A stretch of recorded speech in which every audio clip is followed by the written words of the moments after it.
Bien-aimés dans le Seigneur, bonjour à tous. Nous célébrons aujourd'hui le dimanche de la divine miséricorde.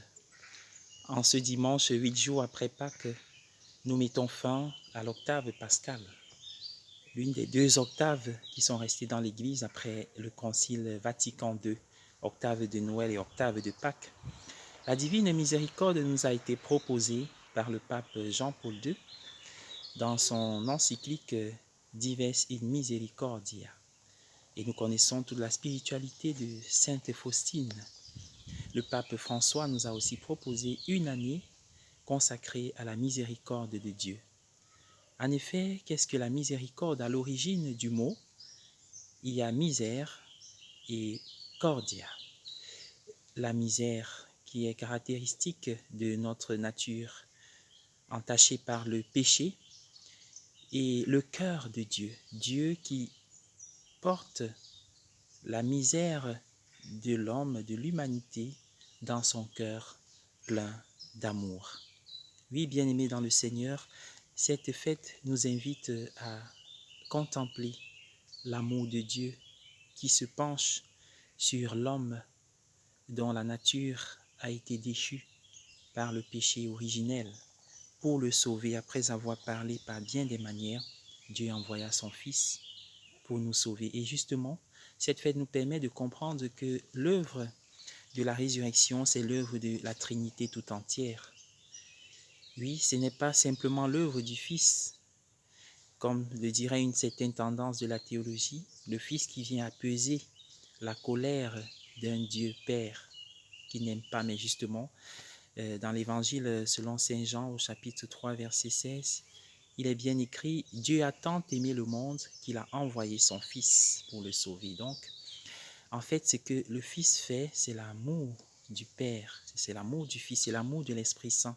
Si nous acceptons la bonté d'Abraham qui a voulu sacrifier, n'est-ce pas, son Fils pour la gloire de Dieu, c'est pareil pour Dieu le Père, qui est justement la manifestation de cette grande miséricorde.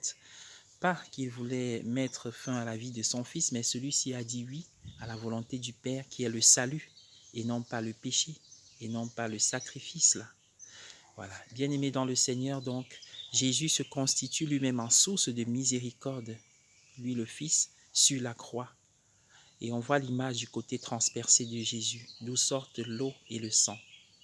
Signe, n'est-ce pas, des sacrements qui donnent vie et pardon et purification. Et justement, il confie cette mission d'étendre le salut, la miséricorde à l'Église. Allez et par le monde entier, fait des disciples. Mais aujourd'hui, spécialement dans l'Évangile, il apparaît au collège des 11 réunis. D'abord, Thomas n'est pas là, puis après, Thomas est là, et il dit « Recevez l'Esprit Saint ». Et remarquons que habituellement, sur les autres disciples, Jésus donne cette mission à tous d'ailleurs, de baptiser les nations. Mais au collège spécialement, à qui vous remettrez les péchés, ils leur seront remis. À qui vous retiendrez les péchés, ils leur seront retenus. Comme quoi, l'Eucharistie, bref, tous les sacrements, mais beaucoup plus l'Eucharistie et le sacrement de réconciliation sont des sources de miséricorde pour nous. Et pendant ces 50 jours, nous sommes invités à y aller. À côté, il y a nos frères qui pensent que, en fait, chacun doit confesser ses péchés seul dans sa chambre où Dieu entend tout.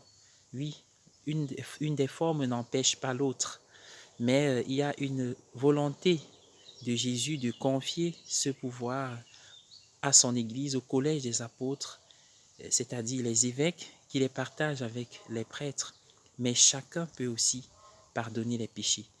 Mais en effet, il ne faut pas penser que le Seigneur peut donner et retenir certains pouvoirs. Le Seigneur peut étendre ses pouvoirs à ses disciples, à ses apôtres, à ses serviteurs. Comme il avait dit, si vous me demandez d'arrêter ce peuple qui chante la gloire de Dieu à l'entrée de Jérusalem, même les pierres chanteront sa gloire. Alors, bien-aimés dans le Seigneur, en allant à la source de miséricorde, n'oublions pas nos familles, n'oublions pas nos frères. Bonne journée, bon dimanche à tous et recevez la bénédiction de Dieu, Père des miséricordes, de Fils notre Rédempteur et de l'Esprit Saint, notre sanctificateur. Je vous aime, Père Omer Billy Dangan.